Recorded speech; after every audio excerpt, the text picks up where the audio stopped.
Hayaan niyo po akong basahan kayo ng isang talata dito na maaaring makakatulong sa atin.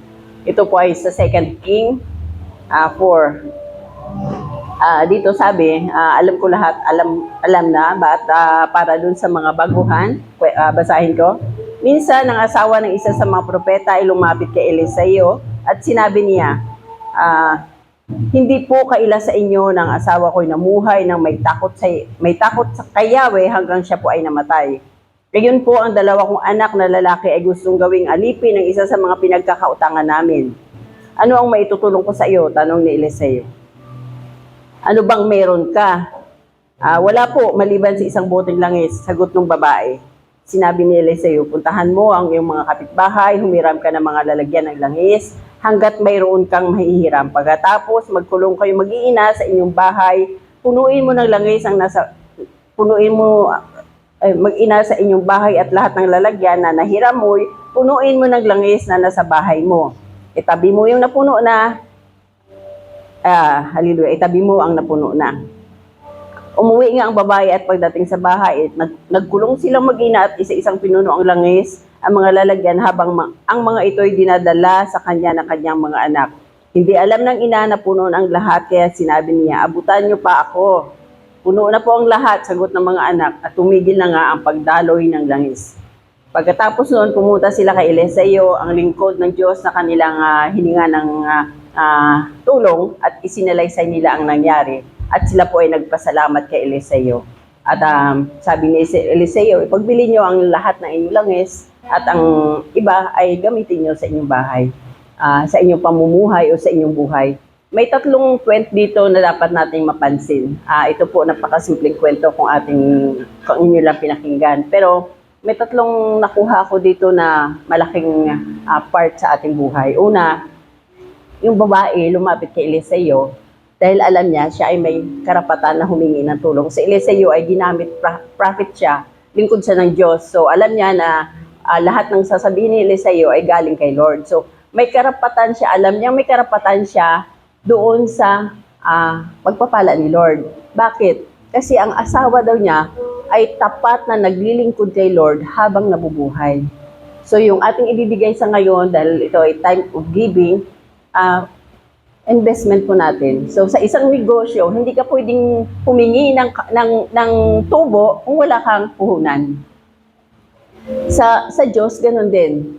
Hindi tayo po pwedeng humingi ng pabor, lalo na nandun tayo sa sitwasyon ng napakaraming problema o na may dinadala sa iyo mabigat na problema. Mag-aalangan tayong lumapit kay Lord kung wala tayong binigay. Amen po ba? Kaya lahat po ng bagay, kahit po sa negosyo, kahit sa personal na buhay natin, give and take.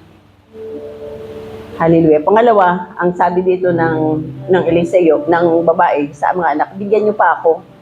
Pero sabi ng mga anak, wala na pong lalagyan, ubos na. Saka lang po tumigil ang pagdaloy ng langis. Kung isang boteng langis, imagine kung nakahingi sila ng 100 plus na bote, yun lahat ay napuno. Pero hanggat may bote pang lalagyan, ay tuloy po yung pag-flow ng langis. Saka lamang po tumigil nung wala na pong lalagyan. Ganon din po. Once na kay Lord tayo, hanggat kailangan natin, meron po siyang ibibigay. Hanggat kailangan natin siya at kailangan natin ang tulong niya, kikilalanin natin siya. Siya po ay patuloy po na magkakaloob. Hindi po natatapos. As long na lang kung talagang wala ka na kailangan or hindi mo na siya kailangan, doon na rin po matatapos. So, hindi po yung ating, halimbawa, ibibigay natin ngayon is 1,000. Kung ating bibilhin yan, ano na lang ba ang maibibili niyan sa panahon ngayon? Para sa atin, malaking bagay, pang sayang ito. 1K ito, malaking bibili ko pa nito, makakapag-Jollibee. Pero once na ginamit mo yan, hanggang saan lang siya.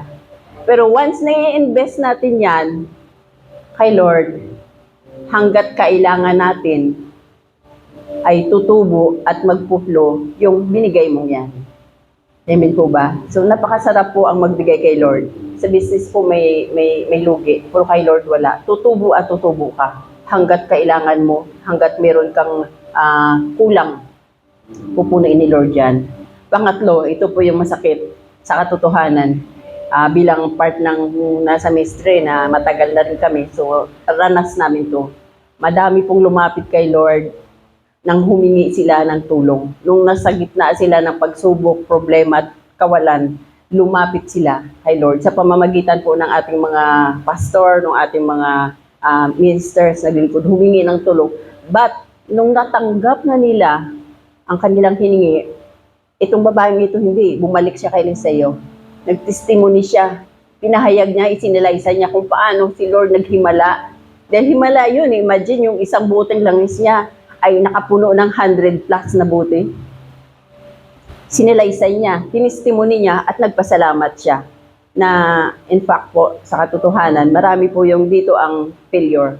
Na once na natanggap na ang hiningi kay Lord, instead na bumalik sa iglesia, bumalik doon sa kanilang sa lingkod ng Diyos para i-testimony how good it is at para magpasalamat, andun na sa labas, nag-blow out, nag-inuman, nag-outing. Amen po ba? Napansin niyo ba ang katotohanan sa sitwasyon natin ngayon? Napakahirap na po ng tao ngayon magbalik ng favor kay Lord. Puro po sarili. Napaka-selfish na po ng tao. Nung kailan lang may nabasa ako sa Facebook na mag-asawa pinatay. So nung inimbestigahan kung sino pumatay at nahuli naman, ang pumatay yung kaibigan nila na may utang sa kanila. So yung nangutang, instead na magpasalamat, 3M yata yun instead na magpasalamat na nung kawalan nila ay pinautang sila, pinatay pa nila para hindi na sila singilin. So alam niyo ba kung gaano katigas ang puso ng tao ngayon? Kung gaano na baka kalaki ang kasamaan ngayon sa mundo. So hindi po natin kayang labanan kung tayo lang. So, ang pinaka-the best po, hanggat maaari, wag po tayong tumigil sa paglilingkod kay Lord. At ang pagbibigay natin sa kay Lord ay part lang po to ng paglilingkod. At ito po ay investment natin kay Lord. Na wala po tayong lugi dito. Maliit man ito, as long na galing sa iyo yan at para sa kay Lord yan, tutubo ka dyan. Pero ang utos ni Lord is hanggat maaari 10%. Pero kung hanggat sa mga bago pa, itry nyong i-conquer yung sarili na magbigay ng 10%. Kasi pagsubok nito, mahirap ibigay ang 10% minsan lalo na kung malaki ng pera mo. Pero as long na tulungan natin ang ating sarili at ipagkatiwala kay Lord, si Lord ay naandyan. Sabi ko, handa siyang tumulong anytime at any ways hanggat kailangan natin siya. Amen po ba? Yan lamang po at let us pray. Panalangin natin ating mga kaloob. Panginoon, maraming salamat sa iyong provision sa amin. Araw-araw ng aming buhay, Panginoon. Alam namin, O Diyos, hindi lang, Panginoon, ang binibigay mo sa amin. Hindi lang po yung aming pangangailangan financially.